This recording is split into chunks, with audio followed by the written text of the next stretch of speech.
We got Garrett and we got Wolfie Wolf here helping me to moderate. And, today we want to talk about your album, talk about the remix contest, talk about working with some of the people that you collaborated with, like ProbCause, talking about maybe working with Thelem. I'm really super interested to hear the story about carbon-based lifeforms and how you brought Gabriel into that. And then just some of the fun stuff you've had, experience you've had on tour, production techniques. Nick, Garrett, you guys jump in and ask questions. And then we're going to be taking questions in the chat. So if you have any questions for John, make sure to ask in the chat, and we will take those towards the end.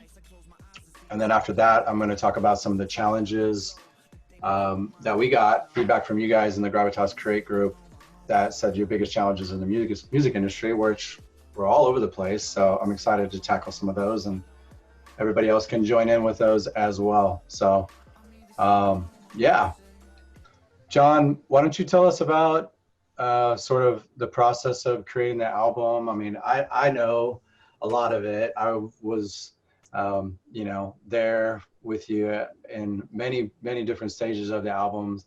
And I think there's a lot to be learned for, artists about, a lot of people, I hear people like, that's their goal. I want to make an album. I want to make something that tells a story and that's cohesive. And so I think you absolutely accomplished that. I would say this is your best work yet and the most interesting and diverse. So yeah, man, I would love to hear, sort of your perspective on what that was like and some of the any interesting insights that you gained while you were creating the album.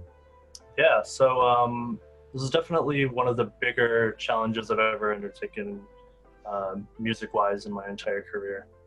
I think that in the past, I've done the first proper LP album I did was called Parallels, which was split into two different parts, kind of as two different EPs that came together to make this one album. That was a little bit easier because I was able to kind of section off these certain vibes or certain ideas into these two different EPs. And still made them feel decently well, connected as one whole thing. My second album that I did was called Vision, and that, in retrospect, was a lot harder of a project to do all the things that you're talking about, making something that feels diverse, that is varied, but it's still cohesive. And I don't know that I really hit the mark on that one. But I do feel good about Carbon-Based Lifeform. The process of songwriting definitely went through quite a few different stages. Around this time last year, I felt like I had these kind of 10 tracks that were going to become an album. And last summer, I made a decision to cut 5 of those tracks and keep going and to keep writing, kind of at the, with the protest of my management and booking team to keep music regularly coming out and all those things. I felt like it was important for me to, be the creative visionary kind of artist who's a little bit just in his own head and is ignoring all the outside factors for a little bit. And I'm really glad that I did that. It did, take another 6 or so months for it to come about, but through that process, I definitely think that the final album was a lot more, and is a lot more cohesive. It's more of a singular body of work. Having the time to make a lot of the tracks continuous mix and flow from one to the next into each other, I think made a difference in that too. So yeah, definitely a big project, and I've learned a lot over the years of releasing music, and hopefully it shows that it all kind of culminates with this one. I think it does. I think it's one of the things I love. And I think the whole purpose of an album is to sit down and listen it from start to finish. And it's hard enough just to finish one song, right?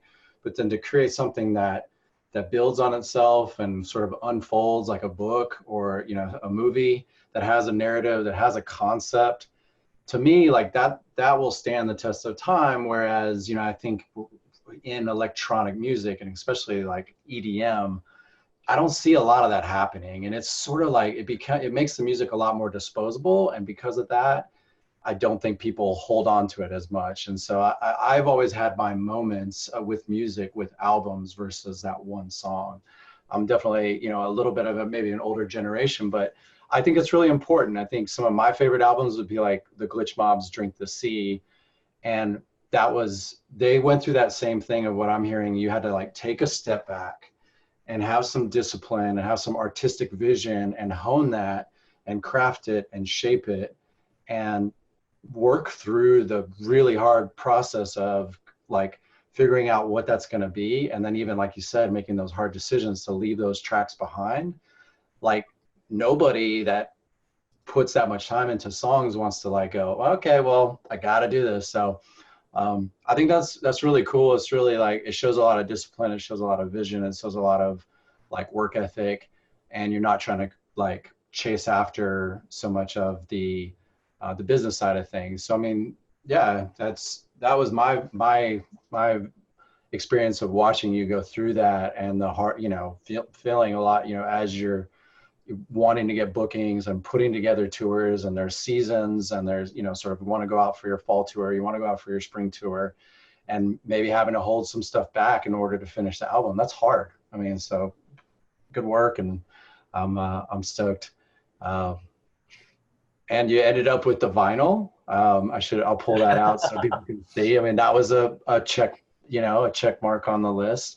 Tell me about the idea of the continuous mix. Like, where did that, what did that just pop into your head, or is there an album that inspires you to do that, or what was your thought there? There's definitely been a lot of albums over the years that have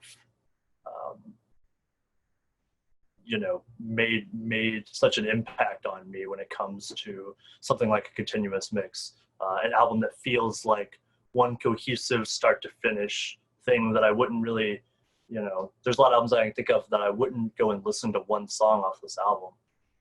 In my mind, I only see it as this one piece of work. And I don't know that I exactly wanted my album to be only seen that way, but I do think, just like you said, there's a lot of value in experiencing an album like that, in that way. Some off the top of my list, off the top of my head, the Mars Volta, Deloused in the Comatorium comes to mind.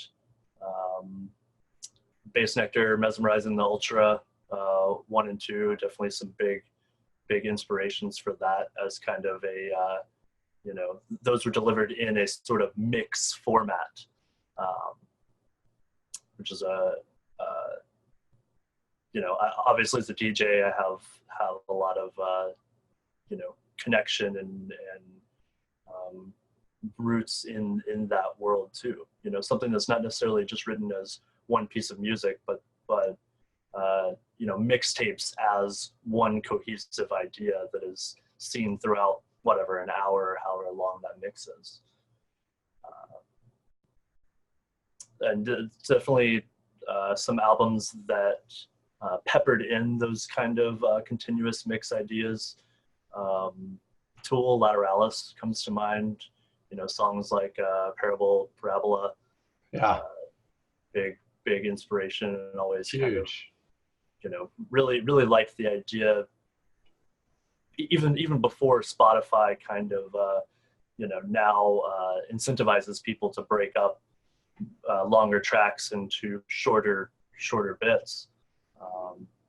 That was a big inspiration. Spangle, Nothing Lasts is another one. That's an album that I can't really listen to out of order or on shuffle at all.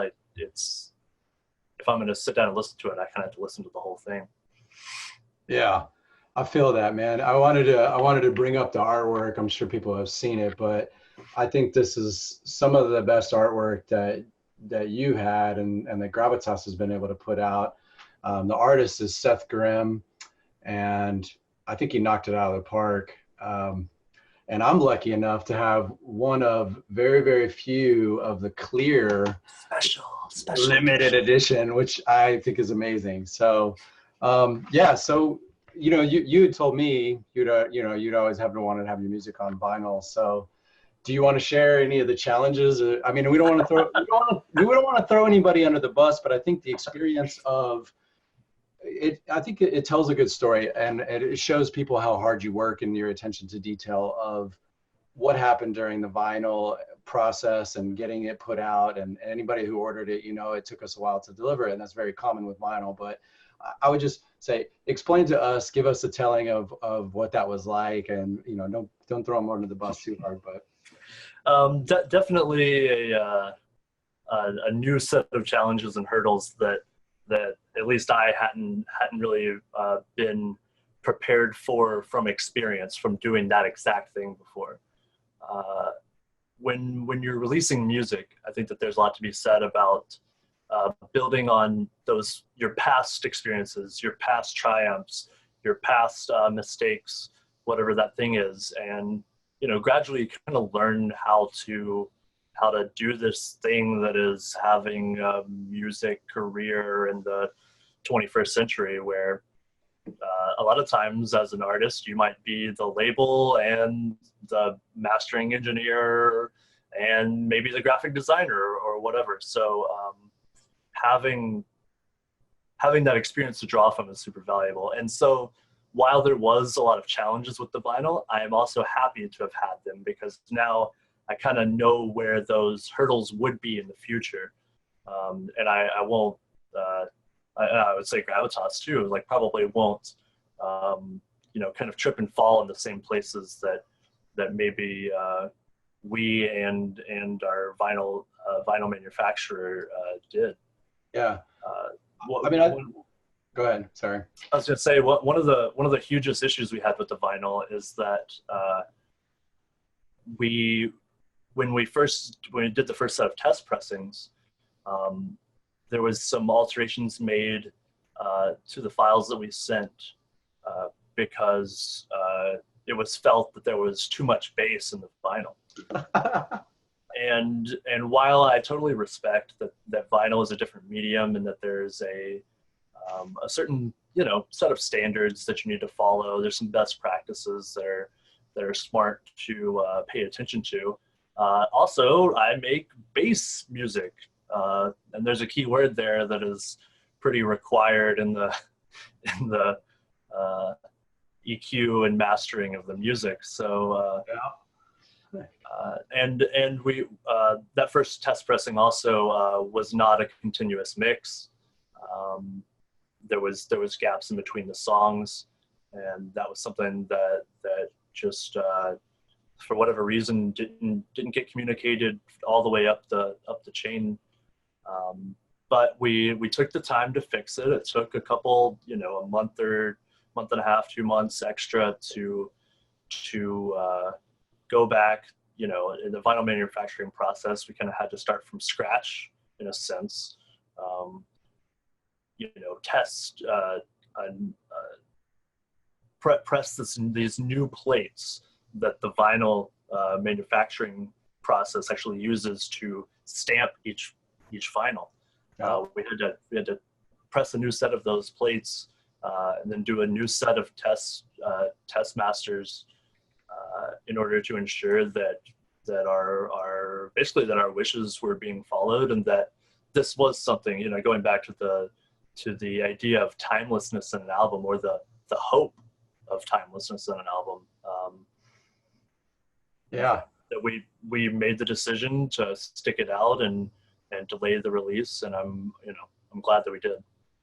It made a big difference. It really did. We wouldn't have been happy, and people wouldn't have been happy. And I think the lesson that I got from it, and that I think I've watched you for years go through these things, like challenges come up, and if you want to do good work and if you want to make something, you got to do it right. And sometimes that takes time and money and effort and the extra mile, and you can't just like settle for good enough.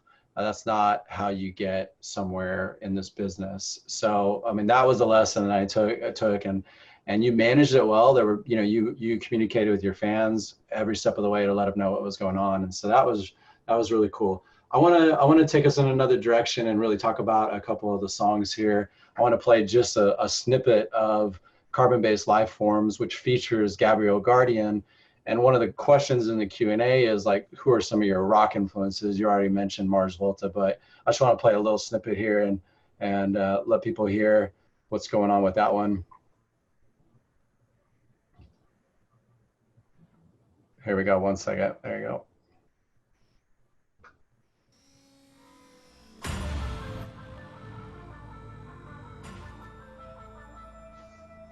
Yeah, so I could probably just talk over it, totally. While we're listening. Gabriel Guardian, first of all, is a wizard at music in general. He's an amazing guitarist. He's an amazing keyboardist, and a lot of times you'll see during his live performances that he's playing guitar with his left hand and playing keyboard with his right hand at the same time. Blows my mind. So I had written these guitar parts for the song that eventually became Based Lifeform. I'm not a guitar player. In the past few months, I have kind of I picked up a 5-string bass, which I haven't played bass since high school, and started practicing again. And then literally just today, I just received a 7-string guitar, and I want to keep diving into some of these influences and vibes that I've touched on in the title track. So I had originally written some guitar sections in the title track, and I went to Gabriel and I said, hey, look, can you go in and actually play these well? Which I had just used contact instruments to write and to get the melodies out, to get the ideas out. And it sounded okay, but it sounded canned, and it was missing a lot of the flourish and nuance of actual guitar playing. So Gabriel was able to go way above and beyond that. Not only did he retrack the parts that I had written, he wrote solos on top of that. So we had, kind of three guitar parts that I was left to mix, which is definitely a challenge within itself. But I'm really excited with how, just happy with how it turned out. On the topic of influences, rock influences in general. I have a long listening history of progressive rock, things like Pink Floyd and Led Zeppelin and Rush and King Crimson, and later things like Tool, the Mars Volta. Lately I've been into progressive metal and math rock, things like Animals as Leaders, Polyphia, Intervals, Chan, who I just saw the other day. And a lot of that kind of very melodic, very rhythmically interesting music has been a big influence in the direction that my music is still taking now. Like I said, picking up a bass and the idea of playing guitar so I can get some of these ideas out a little bit quicker is pretty exciting to me right now, for sure. That's awesome, man. I hear a lot of unique influences. I think you did a really cool job of kind of taking a whole bunch of stuff and putting it in the blender and interpreting it and putting it really out as your own sound. Well, I want to kind of talk about the remix. There's a couple questions in the live in the Q&A that people are asking you, what are you looking for in the remixes? And I think that's a tricky question. So, well, first, let me preface this.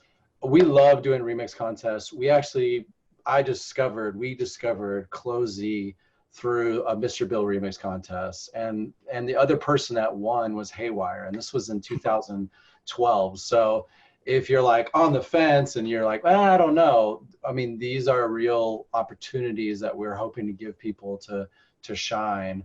And not only that, but I mean, the freaking prize pack that you put together, John, is crazy. So I guess you can do one of two things. You can rob a Guitar Center, or you could do this remix contest. So one of the two things. So I think it's probably safer to do a remix contest. So to answer the question, what are you looking for in remixes? I know it's very open-ended, but I would just love to hear off the top of your head what advice you would give people to approach a remix. What makes a good remix? How do you approach remixes? And what are you looking for in the remixes that are coming back to you? Totally, yeah. So definitely a very open-ended question. For the most part, and I would probably look at this at any sort of, if I'm music hunting at all, if I'm just looking for music that I enjoy, I kind of know it when I hear it. And that might be a cop-out of an answer. But things that I would look for, especially, less am I looking for some specific genre. Although I do think that having a unique take is valuable. If you sound exactly the same as everybody else, then it's hard to stand out, right? But beyond uniqueness, I think that the quality of a mix down and potentially a master would play a role there. How you utilize the remix stems in your remix would definitely be a big thing that I pay attention to, because there's so many different ways and methods and styles when it comes to remixing tracks. In the past, when I've done remixes, sometimes a remix that I do, is very, very different from the original. For whatever reason, the idea that I had was just quite different. And sometimes I think some of the best remixes sound very close to the original. And I don't think that one or the other way is better or worse. But I do think that, using the stems in creative ways, in ways that may not be obvious, would be awesome. Or conversely, if the stems are used in a way that is a little bit more straightforward, but still takes the track to a new place that it didn't originally go, or maybe even improved on things that it's kind of like, this is how I would have liked to have heard the track originally. And I think that there's definitely a lot of value in that too. Right on. So I remember this is back in the day, and you remixed the Glitch Mob, Drive It Like You Stole It. And I mean, that was 2010. Yeah, I mean, that opened, would you say that opened doors for you? Would you say that made an impact? 100%. So the Glitch Mob hosted this remix contest. I'm pretty sure it was 2010. For their Drink to See album, the Drive It Like You Stole It single. I took it, I sped it up, I made it kind of a weird, squishy glitch hop song. And for whatever reason, it just kind of caught fire and blew up, and especially for at the time. I think it ended up, by the end of the contest, it had like 40,000 plays, which for me, that was, the biggest thing that had ever happened at the time. So something I'll probably never forget is that I got a message from Beretta of the Glitch Mob, and he told me that his mom called to tell him that my remix was her favorite, which is, kind of silly, but really cool. That's all. I mean, if you get the mom stamp of approval, what are you gonna do? You're like, look, man, like that's not even definitely not a runner up. Like that's its own category. Like Beretta's mom stamp of approval. Well, yeah. So I mean, I'm definitely trying to encourage people by showing them examples like Closey, Haywire, you, like, and what are the other ones we did? We did Electricado remix contest. I mean, these are always so much fun, and I love hearing what people come up with. Like you said, like put your own take on that song and show us. Like that's a hard thing to flip. I mean, maybe we can even ask Nick, like, some of the remixes he's done. Like it's a tricky thing, right? You want to stay true to the song and do it proper, but at the same time, it's like an opportunity to get really creative and do your thing. Yeah, I think some of the other Gravitas remix contests, there was the Closey remix contest, the Mr. Bill remix contest. There was, I think one remix contest and one kind of production challenge for Settler and Canty Experience, if I remember right. So definitely a lot of kind of heavy hitters on the Gravitas roster have done remix contests over the years. For me, it's something really cool that happened out of that Glitch Mob remix contest. So I didn't end up winning. I got runner up. They did something where they had a favorite that they chose based on their own preference, and then they had like a crowd favorite that you won by how many favorites you got on SoundCloud. And I was really close to the crowd favorite, but ended up winning that. But when the Glitch Mob came to Austin later that year, they played at this venue called La Zona Rosa, which is a now closed venue in Austin. It's like 1,000 capacity show, sold out show, and they asked me to come and open that show for them, which at the time was definitely the biggest show that I had ever played, the biggest stage that I had played, which was totally awesome. And I kind of developed a friendship with those guys, and they're awesome dudes, and still chat with them every now and then. So even not winning, I think that I definitely got a lot out of that contest and that opportunity. I remember watching that show, and I was like, man, this is so dope. And I remember, at the time, like you said, I was kind of really getting your feet wet and starting to play on bigger stages and seeing what the future could hold for you if you worked hard and applied yourself and put in the time and actually really worked on what you were doing. I was impressed, and I'm really glad that I got to see that show. I definitely want to hit a couple more things. Maybe you can talk about, or we can check out, at least listen to Hypnotoad, or do you have any other song that you feel like has an interesting story or you want to kind of riff on? Well, maybe I can just quickly show the project file. Oh yeah, let's do that. For Homesick, the song with ProbCause. So I have that here. I can just share my screen here. Host disabled attendee screen sharing. So maybe... Oh no. 1 second. Oh, you're in in the meantime, I can maybe just answer some of these other questions. Somebody asked, you use a lot of auto-wah, auto-filter type sounds. How do you achieve this in a synth VST? What type of filters? So for me, I do use a lot of kind of morphing filter sounds. Lately, I've been using a lot of Serum, which has some awesome filters for sure. The phaser filters are great for getting kind of squishy, wet feeling sounds. Hypnotoad is definitely the main bass in that is the ICANN has kick, oscillator, wavetable, and the phaser filter that's modulated there. Yeah, things like phasers, filters, comb filters, flangers, valve filters, synths like Serum, Razor has some awesome kind of weird sounds that can come out of that are squelchy and sort of wah type. Maybe that'll give you some ideas to shoot for here. Hey John, I think I've made you a host, so sorry about that. You should be able to share your screen now, hopefully. Cool. Let's see what happens. Yay! Oh, yeah! Awesome. Cool.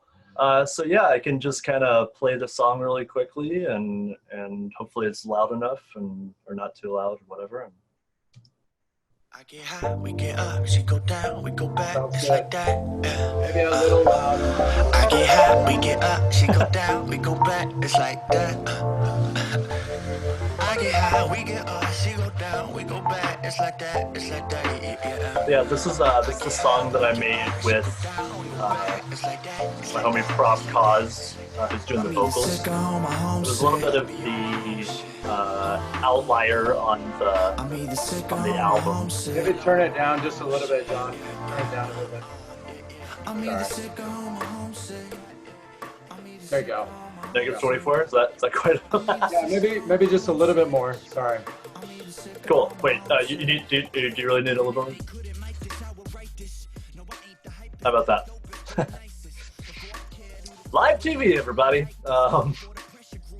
Yeah, so working with ProbCause was excellent. It was super great and easy. I had written the instrumental for this song, and we were talking about doing a collab together. I sent him a couple ideas, and he said, "This one, that's the one. I want to work on that one right there." And within maybe a week or so, he came back with this awesome hook. There's kind of two different hook sections in this track, which I really like. It just flowed very naturally. He ended up having his bandmates do just some tiny flourishes with the horns at the first build-up drop section, and then again kind of right here coming up at the breakdown.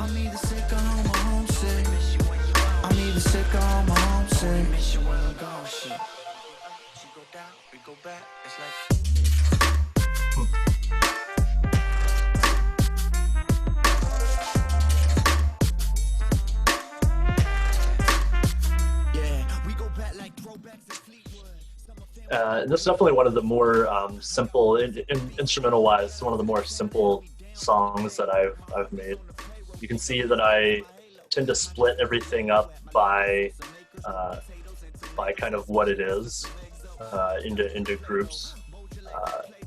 In this process, I think this file that I opened actually has some kind of things moved around because for my album I ended up exporting stems out for each of my individual groups, and then doing my mastering with the stems rather than with the whole project file or only one single master bus mix, which gave me more control and more of an ability to tweak small pieces, but I wasn't left with so many options that I might end up accidentally hurting my mix down through the process of trying to make the master better. And I definitely suggest to people, don't do your own masters, because it's drastically easier and probably better if you have somebody else doing it. That's Why do you think that's true? What's your, because I mean, you have done a lot of mastering for Gravitas, and I hear that thrown around a lot, but I would really be curious to think of what's the why? Why do you suggest that? Sure. So, well, first of all, coming right out of the gate, if you don't have kind of experience mastering other people's music, then having somebody else that is experienced master your music will make your music sound more professional. That's just kind of the easy answer to that question. It took me a long time of mastering my own music, making mistakes, making silly mistakes, mastering other people's music, learning as I went, to actually get to a place where I, feel really good about mastering my own music, and I wouldn't really want to let many other people take over that duty for me at this point. But it also has to do with my personality type, and I can be somewhat of a perfectionist, and I like to have the ability to make all those tiny little tweaks that I wouldn't want to keep asking another mastering engineer, like, hey, will you move this down 0.5 dB if you just tweak this one little. Most people will never even notice those tweaks, but for me, I like putting in that extra little bit of time and energy into making a song be exactly what I want it to be, which is one reason why, in the end, I have chosen to pursue mastering my own music. Yeah. Well, I mean, I think it's really interesting. I don't, I'm not super well versed in mastering. I know when something sounds good, typically, I think you have a really dialed ear where do you feel like a lot of that is learned, or some of it came naturally? You think that you mentioned your personality type. How do you think you developed your ability to know when something's going to sound good across not just, like a iPhone or Spotify, but also that it's going to hit in the club and make people move? Is that something that you've just learned over the years, or? Sure. I mean, I definitely think that trial and error has been the biggest ways that I've learned when to zig and when to zag, so to speak, when it comes to how a track is going to sound when you play it in your car versus when it's played in the club or when it's played on iPhone speakers or something. And all of those questions come down to compromise at some point. You can make a track that sounds amazing in a club and will sound like poop on earbuds. And sometimes that's an artistic or creative compromise choice, that a stylistic choice that an artist and a mixing or mastering engineer might make together. And for me, I try to make my music well-rounded. Although I don't spend a whole lot of time obsessing about how something sounds on your laptop speakers or whatever. For me, if you're able to listen to my album and you have a decent set of headphones, or you have an okay sound system in your car, or you come to a live show with a at a venue with a great sound system, then I think that's how hi-fi music is meant to be heard. And there's a lot of other styles where these things matter a lot less.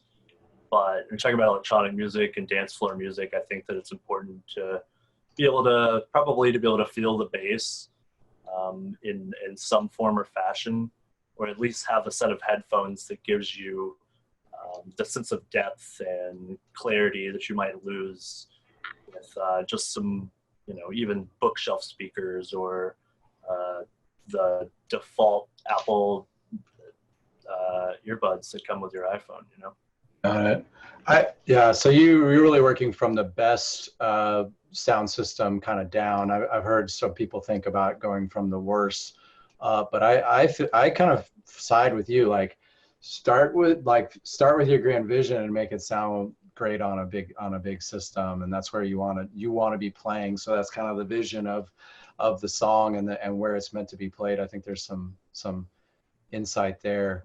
I want to get a couple more of these questions. We're going a little long. So something that we're both getting asked, both you and me, is about time management, and how do you manage, maybe on your side, studio workflow tips, or managing your day, managing your time.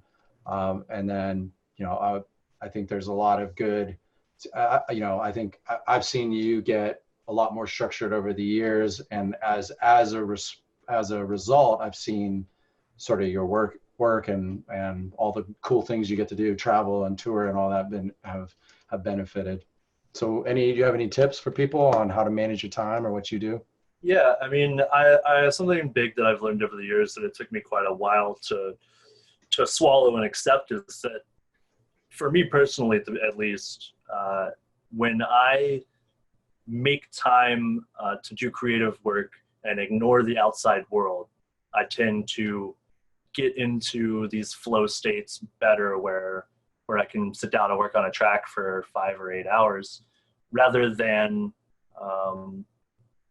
trying to squeeze in an hour here or there in between, you know, being on social media or doing something like, you know, planning a tour, as an example. I try to segregate and split those things up, these kind of right and left brain processes in my head, so that each one can have their own space and time to flourish, and I'm not kind of having to try to switch on a dime between these things. When it comes to workflow, I think that some people, you know, when I think of somebody like Mr. Bill, when his workflow is this rapid fire, amazingly fast, you know, he's trying a million ideas per second, and for him that works great. Personally, I don't work that way. I am not nearly as kind of, I don't want to say random, but I don't try as many ideas that quickly. I tend to, you know, if I'm sitting down to write a song, I kind of have something loosely in my mind. I might have a melody in my head. I might have kind of a basic structure of a song or a beat or something that I'm trying to get down, and I'm trying to create an opportunity for more of a song to sort of reveal itself to me a little bit at a time, if that makes any sense. I definitely try to, when I'm writing music, I try to leave myself breadcrumbs. Like, oh, I might want to change that snare sound, but I know that if I keep working on this bass right now and I leave that snare sound for later, that if I feel stuck, then I'll have that snare to turn my attention to at some point in the future, because I've consciously made an effort to you know, leave myself another choose your own adventure path over the course of writing this song, right?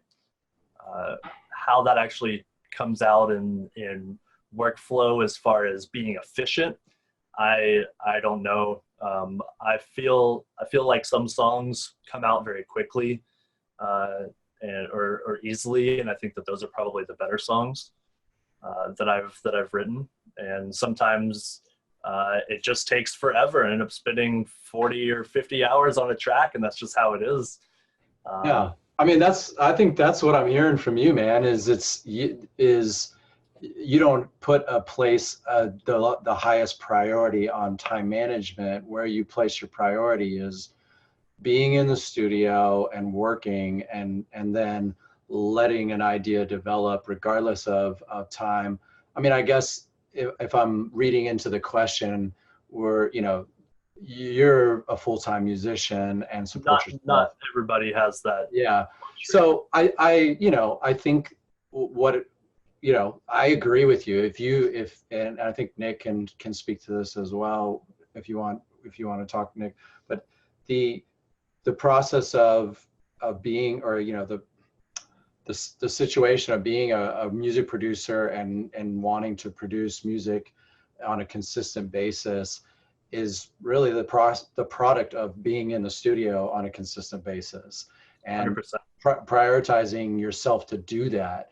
And so you know, to me, what I'm hearing is like, how do you manage your time? Okay, so if you're a new producer and you're not able to support yourself through music, then what are the first couple things that you can do to start to build your name and get heard and get shows those are the questions that are, people are asking me. And I think that you've been through that. So what I've seen is it's block by block, it's day by day, it's song by song, it's EP by EP, it's fan by fan, it's city by city. So that's the answer for all of these questions. It's studio session by studio session. So it starts with some internal discipline of sitting down and writing music consistently until you have enough music to where you can present that and you're good enough and proficient enough to start putting that out into the world.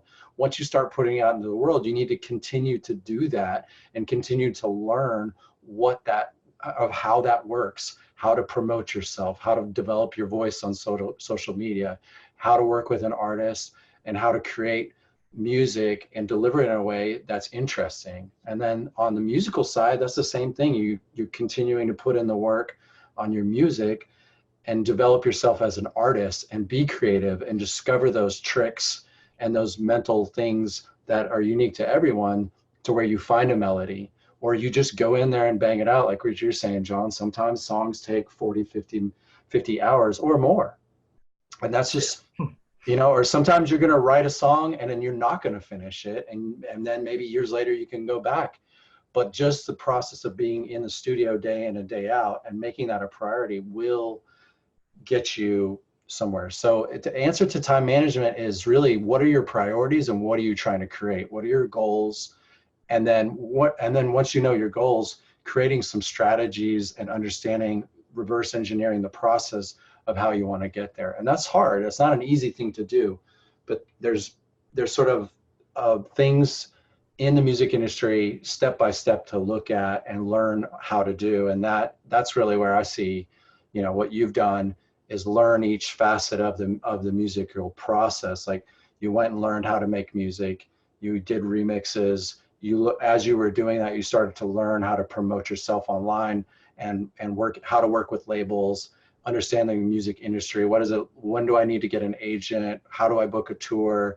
Those are all things that you learned later down the road. So there's a natural progression. So I know I'm sort of taking over here, but I really think that that's the key to so many of those questions that we got already today.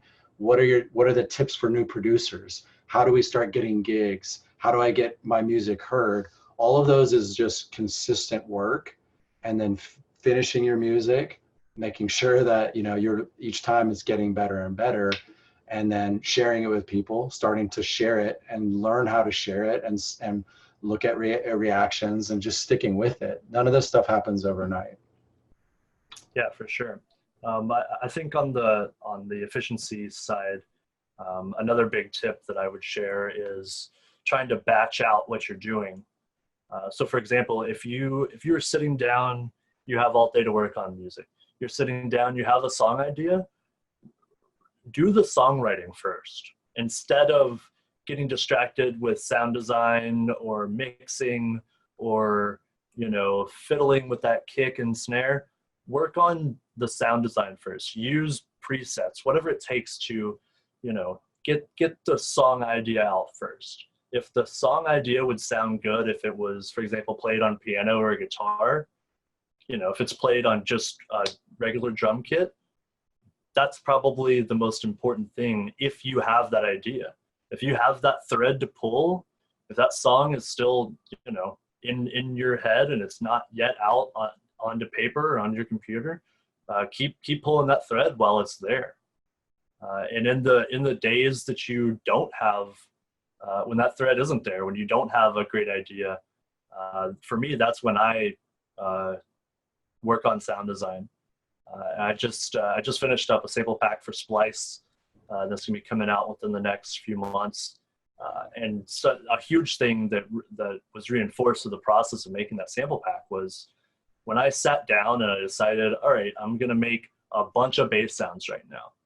After the first couple sounds, I got into that groove and I made more sounds more quickly than I ever would have if I had been trying to split my attention or my brain about between songwriting and mixing and sound design, all these things at once. Instead, it kind of comes back to what I was saying about trying to focus on one thing at a time.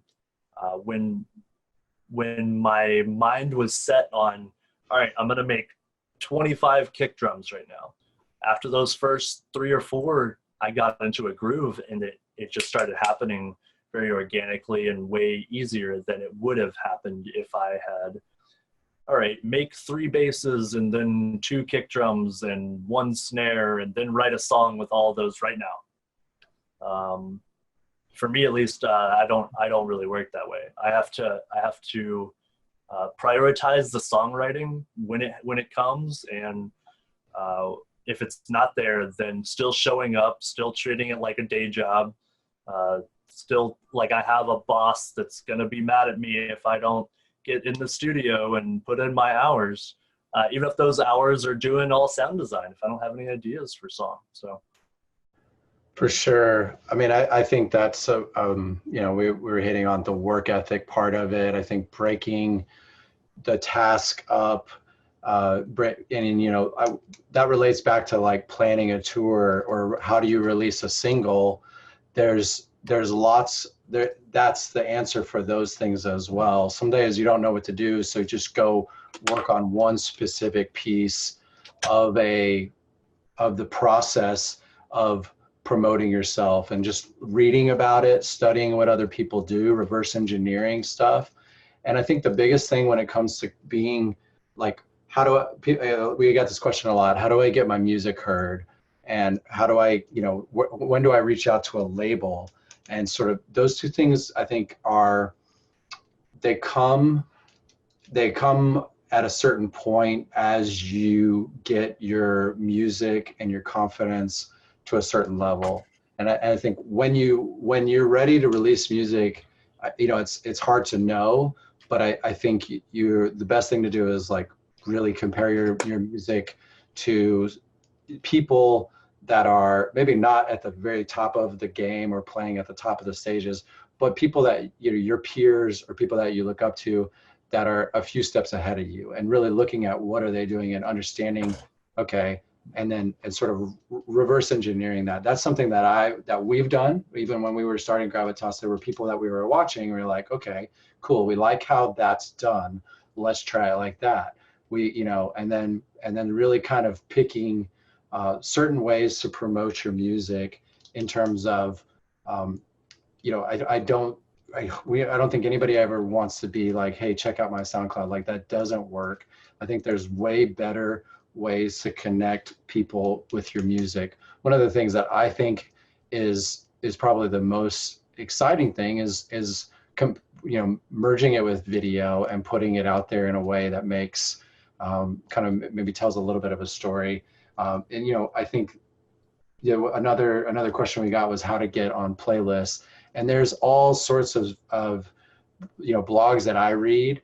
Again, I think that's one of those things that happens at a certain point. So if you're just starting to release your music, being like, how do I get on playlists? That's not probably the place to spend your focus and your time. So, they're saying I froze.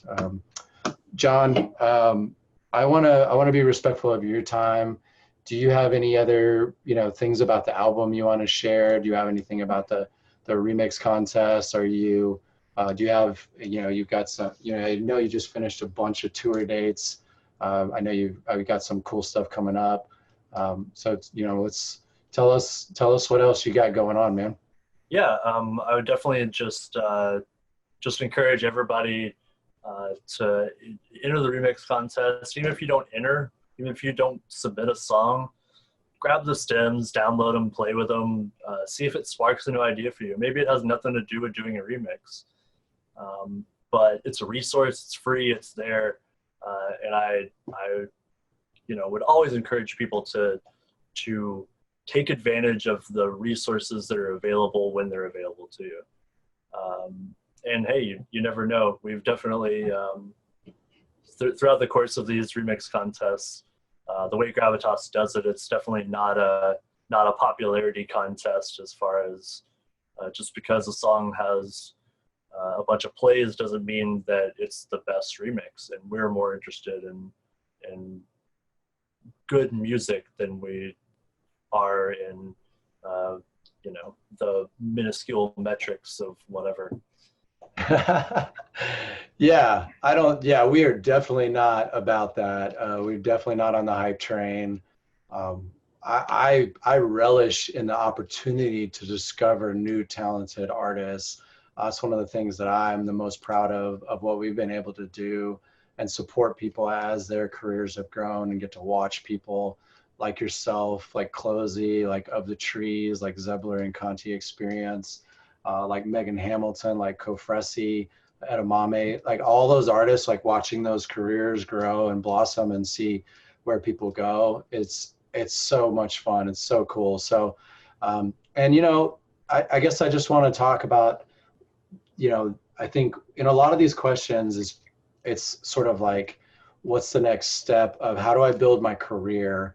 And I think that's one way of looking at things, but I think really being focused on creating art and being creative and telling and like really listening to yourself and discovering yourself as an artist and what your sound is and figuring out like how to be authentic. I know that it sounds like it's some sort of a corny word that gets used a lot when you're talking about social media, but when we're talking about authentic music or authentic art, I think that's a really valid thing to say, because if you're creating from a place of I want to be successful or I want to be on tour, or I want there, I don't think that people respond to that message or that intention of creating something. And I don't know that that type of art stands the test of time. The stuff that I love, that I have records of, is there's something there where people are expressing themselves in a way that you can't just do that. You know, I mean, you can, but it's so beautiful to see people truly express who they are through their music. So I say, like, really going the opposite direction and honing yourself as an artist is probably the number one thing that I would push to people, is suggest to people, is like, focus on that, focusing on being yourself and figuring out who, you know, who and what you are and what you have to say. And again, kind of going back to your album, that's an ongoing process. And having watched John go through so many stages of his career, it's so, you know, that's the journey, and that's the beauty. And that's, no matter where you get, whether you get signed by a label or you get 1,000 followers, discovering yourself through music, I think is one of the best goals to have, one of the best, like, ambitions, or, you know, reasons for creating. So. Yeah, definitely. I mean, ditto 100% to everything Jesse just said. I think that if I had, you know, maybe one tip that was like the tip for a producer just starting out, or somebody wanting to, you know, up their game or figure out how to get to this next level, the biggest suggestion I can make is release a lot of music. Release music often and regularly. If you can make a deadline for yourself that you will release one song a month, do that for a year and see what happens. It might surprise you, you know, how things sometimes just will happen. Connections are made. Maybe somebody messages you. Maybe, you know, if you were working on, you know, yes, honing your craft, but also being out there, being active, being regular in what you're doing, people recognize. I know, I can think of so many artists that haven't gained notoriety because they, you know, got on some certain label or some artist shouted them out. It was just because they were making good music. They continuously, regularly released good music, even if it's just posting it on SoundCloud or finding a way to get it, you know, distributed onto Spotify. And the act of them doing that regularly gained them followers. Agreed. I can't stress that enough. I think that's step one, that's stage one, or maybe stage two of your artist career. And really, just that daily discipline of creating is going to lead to good things, and the rest of the stuff will start to fall into place. And as you develop that discipline and that cadence, things will unfold. You know, to answer some of the questions about, like, how do people get booked, how do they get signed, how do I get booked onto a label? That the first thing is to start creating music, and then to start developing your relationships in your local scene, working with other producers, collaborating with other producers, reaching out to people, starting to put yourself out there, out there in your local scene, be out there putting out music, like you said, regularly. That's gonna be something that any booking agent or talent buyer or record label is going to want to see. That shows that you have the work ethic and the credentials and the ability to continue. And so putting together DJ mixes, having that stuff put together will show people that you're out there, going out to other shows, helping promoters promote the shows that you want to play at is definitely the first step in the door to getting playing opening gigs for shows. And that's just in your local scene. As you start to expand and get your foot in the door, to build up your credentials, build up your show history in your local market. After you've done shows and you have a draw, if you can get 50 people out to a local weekly or a monthly that you put together, then that's going to go a long way to other, you can tell that to other promoters in other cities. At the same time, be creating your music, be putting out singles, be putting out EPs. As you're putting your music out regularly, then you can start to share that with regional promoters. Then the next question was, how do I get my music heard? Okay, so all right, we all know that promoting and boosting posts on Facebook, that's easy. Like everybody says that, but there's a lot more to it. Creating your ads and targeting them, don't boost your posts, create ads around the music that you're putting out, and then promote that music into the markets or the places that you want to try and play. So this is where you're at the stage of being a local DJ, being a local producer, being a local performer, and having shows. People are coming out, you've got a little bit of steam, and people are like digging what you're doing, and you're feeling good. You want to try and break out, you want to try and go into other markets. Do hyper-targeted Facebook marketing into those markets. Give away some merch, give away some sort of swag, give away some tickets to any shows that you're opening at, and start to build your email list. We use ToneDen for that. If you can put up, I think it's 50 or $100 a month, which is a lot, but it's a great tool with a lot of capabilities with Facebook advertising and contests, fan links, a lot of tools that if you really take the time to learn all the tools that ToneDen has, it'll be a playbook. They even have marketing playbooks ready for people. Like, here, I'm trying to release my music, follow a ToneDen playbook. There's a bunch of them. I'm not going to go into the specifics, but it's good stuff. So as you're trying to break, go ahead. I just wanted to interject real quick and say that ToneDen is actually free if you're not using the advertising and the playbook side of things. So even with a free account, you can do social unlocks and fan links, things that are highly valuable for building that fan base, everything that Jesse's talking about, for sure. Yeah, so awesome. Yeah, so that's great. I didn't know that. I thought you just had to pay. But I would suggest if you're at that point, not everybody is, and I'll talk about a release strategy here in a second too, but as you're putting out regular music and you're playing regular shows, and there's I can point to a bunch of people that are good examples of this, then you can start to leave your town.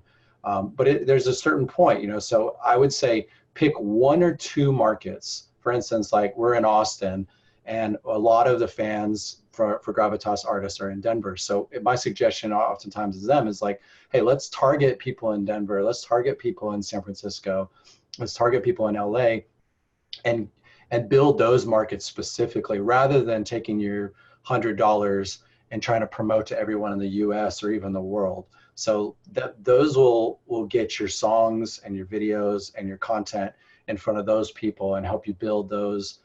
And so the suggestion was to create some sort of contest to win tickets or win merch, something like that. That can help draw people in and build your email list through ToneDen. Let's see, I got a couple more questions that I think we can call it a night.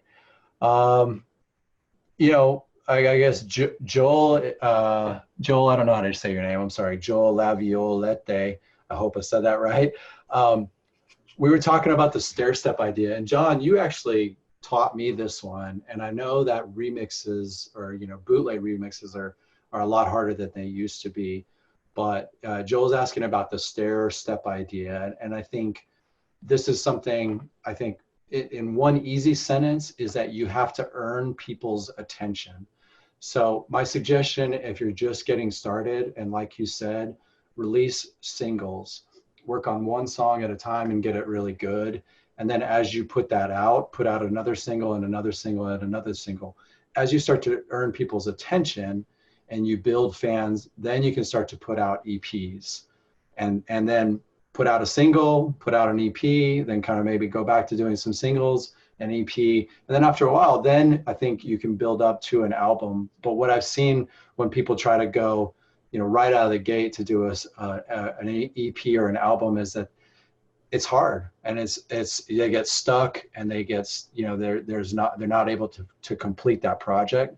So if you're at the point where you can release a bunch of singles, then an EP is sort of the next step. So that's the idea of the stair step idea. Do you have anything to add there, John? Yeah, I think that the process of releasing music, everything that you're talking about, the way that I try to, organize it in my head is that anything that I'm doing, I'm hoping that it will benefit the next thing that I'm doing. So if I am releasing a song today, I hope that will benefit my, for example, my SoundCloud followers, or how many people to come out and see me at my weekly DJ night at the local bar, whatever that thing is. And I think that all builds on top of each other. So when if you have gotten to a point where you have some fan base, you have some people that are listening to you and paying attention to what you're doing, you're able to do something like a contest. Maybe you're playing support for a bigger artist and you're able to give away some tickets to that show. That allows you to kind of level up, so to speak, in that you're able to do more and more. You're able to do bigger and bigger pieces of this marketing outline that we're laying out, because you have built a foundation already. You have music regularly coming out. Now you've gotten some people that are listening to you, and now you're able to kind of push the gas a little bit and turn up the heat and get some more people following you. Start building your email lists. Start trying to do headlining shows, or maybe asking for more money in your local city, or maybe you're able to get on a weekly show in another city that's close by. Again, I think all those things build on each other. When you start going out and going after, maybe you want to get booked in a city that's 2 or 3 hours away. If you go to them and say, hey, now this is how many followers I have an email list. I can look and see how many people in your city listen to my music, and you can show those metrics. There's value in those things, and it's more than just chasing a number. Oh, I wish I had 1 million more SoundCloud followers than I do right now. I think that it's a process that happens slowly over time, and that when you do it well and maybe methodically, then each step in the process builds on the last one. When you get that first show that's 3 hours away, then maybe you're able to get another show that's another hour away from that. I think that's the entire industry, is building on everything that you've done before, and being able to show what you've done, show what your resources are, prove your value, and keep building. For sure. And I think we hit on a lot of things tonight that's the answer. There's no shortcuts. There's no overnight successes. Anybody that you see that shoots to the top, I guarantee you they definitely have a few years at least, if not 2, maybe 10, of where they've been working really hard. It just doesn't work like that. So it's really like what John's saying. What I've been saying is that brick by brick, really fan by fan, song by song, day by day, building that. And so, you know, some of the practical ways that I think, or what we were saying, is breaking those ideas down and kind of recognizing what's the next step, right? What's the next step for me in this career, and understanding where that is, and then putting a plan together and a strategy of how you're going to do that. Actually sitting down and thinking, okay, this is the problem. How can I solve that? And then looking, maybe doing research, coming to webinars and stuff like that, and just thinking about it. Those things will start to unlock. It's, you know, and then the other thing that I think that I'm not seeing as much of these days is really people coming together and working together as a crew. I mean, that's really how Gravitas started, is we were like, we all want to work together, and each supporting each other, really starting locally, starting with the people that you see eye to eye with in your local scene. I'm not seeing that as much, but maybe I'm just in a bubble. And so I think that it's some of the best music and best labels and best crews. That's really how a lot of that started. You look at people like Flying Lotus and Gaslamp Killer. I mean, that was born out of Low End Theory and that whole scene. Like that's dope. You talk about Team Supreme. You talk about who else, John? You got any examples of crews that have come together? And you know, I think that you know, people. There's all sorts of people that are coming to mind. I'm just Yeah, I mean, there's a lot of different ways that crews have come together for different people. I mean, Monster Cat started as a group of people that were just had a YouTube channel, and it blossomed into this bigger thing. I think that when you put like-minded people together, you put a group of people together that have shared interests and motivation and work ethic, and are excited about doing the work and putting in the time, it's hard for good things not to happen. Totally. Well, cool. I did want to answer one more question real quick. Sure. Jesse Edelman asked, how do you feel about artists who make a bunch of different styles? Does it hurt the career by confusing new listeners? I think that's an excellent question, and it's maybe a question that I don't have the end-all be-all answer for, but I can say that over the years I have released, you know, a varied range of music that, and there are pros and cons to that. One of the pros is that people that like my music tend to be excited by that range of music. They're excited by the fact that all my songs don't sound the same.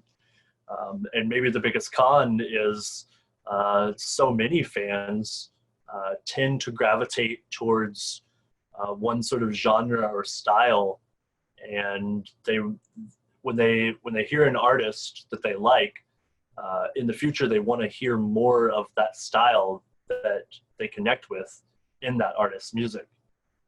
My suggestion would probably be to you know, dip your toes into different styles and genres, but at some point, if you feel like, you know, if you're known for making hard tear out dubstep rhythm tracks, and you want to make you know, really chill house music or something, then maybe that's a good time to start a different project, or, you know, throw it up on a new SoundCloud. And there's not a whole lot of harm in that if you're already making the songs anyway. I do think that there's value in focusing on one project at a time, but I also know that sometimes the creative whim is there and you want to write a song that's different, completely different from everything else you've been doing. And hey, sometimes you gotta follow that passion, you know? I mean, I would say that's the journey, right? The discovery of yourself.